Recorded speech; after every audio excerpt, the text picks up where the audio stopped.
June 9th, 1899, Volume 2, The Very Grave Sin of Abortion, Union of Sufferings and of Prayers. I spent this morning very anguished because of the many offenses which I saw him receive from men, especially because of certain horrendous dishonesties. How much the loss of souls grieved Jesus! More so since it was a newborn baby that they were going to kill, without administering holy baptism to him. It seems to me that this sin weighs so much on the scale of divine justice that it is the one that most cries out for revenge before God. Yet these sorrowful scenes are renewed so very often.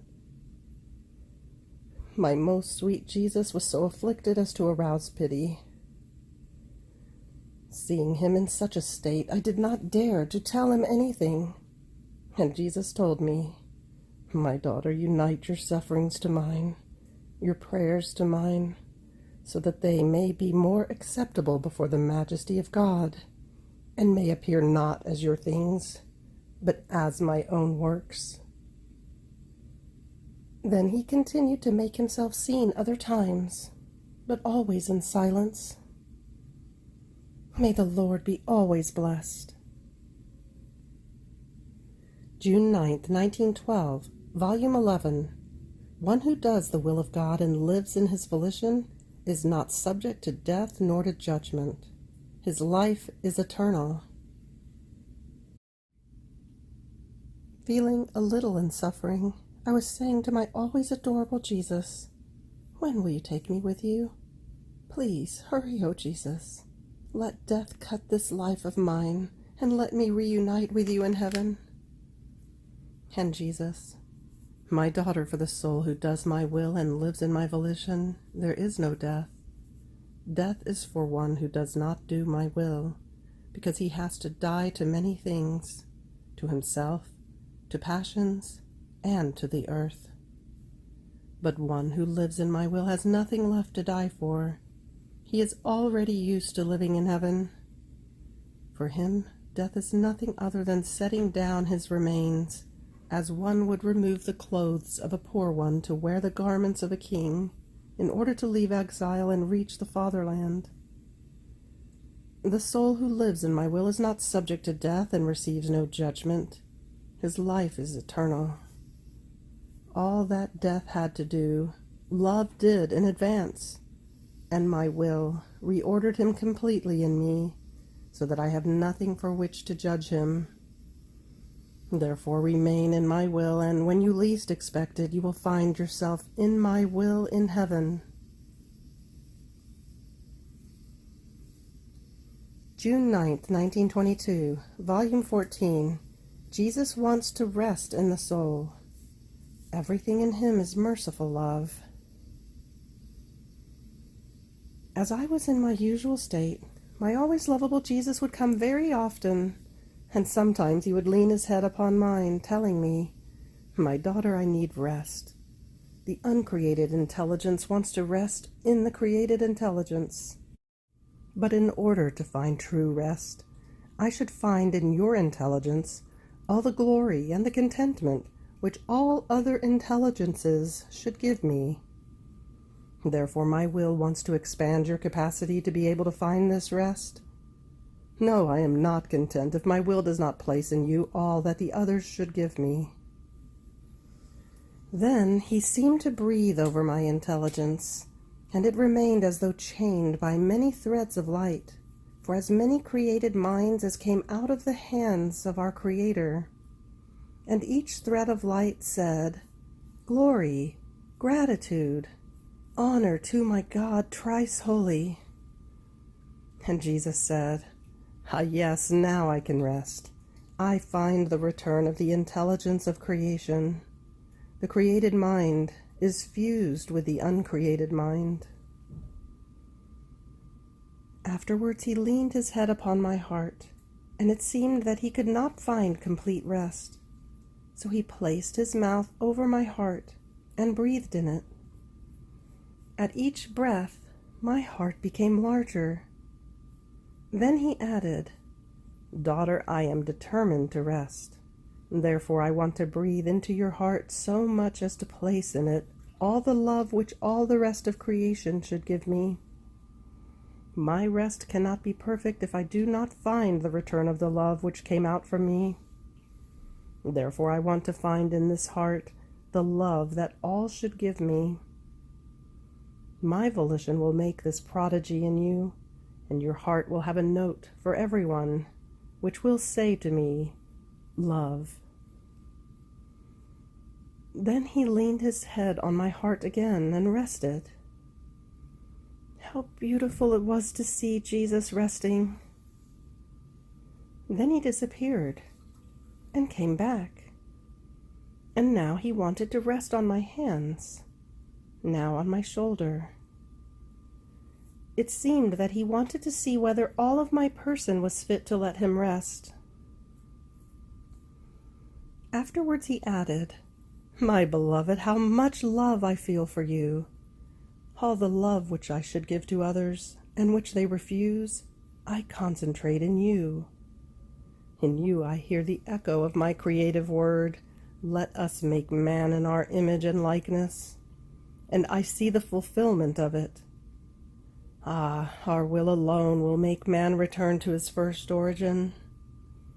Our will cast all the divine impressions into the human will, and overwhelming one will within the other, it will carry him on its wings into the arms of his Creator, not ugly as sin rendered him, but pure, beautiful, and similar to his Creator. Therefore I want you to receive all the impressions of my will into yours, so that heaven and earth may recognize nothing but divine will acting in you, by which they will feel as though overwhelmed, and all will receive the good of the divine work in the creature. Therefore, be ready in everything, and be faithful to me." After this he came back again, but all afflicted, and he told me, "I feel sad when they think that I am severe, and that I make more use of justice than of mercy. They are with me as if I were to strike them in each thing. Oh, how dishonored I feel by these ones. In fact, this leads them to remain at due distance from me, and one who is distant cannot receive all the fusion of my love. And while they are the ones who do not love me, they think that I am severe and almost a being that strikes fear, while by just taking a look at my life they can only notice that I did only one act of justice, when in order to defend the house of my father I took ropes and snapped them to the right and to the left, to drive out the profanators. All the rest was only mercy. Mercy, my conception, my birth, my words, my works, my steps, the blood I shed, my pains. Everything in me was merciful love. Yet they fear me, while they should fear themselves more than me." June 9th, 1929, Volume 26, Inseparability of One Who Lives in the Divine Will. Example of the breath. Example of the sun, how it lords over everything and goes in search of everything. Such is the divine will. Contest between the two suns.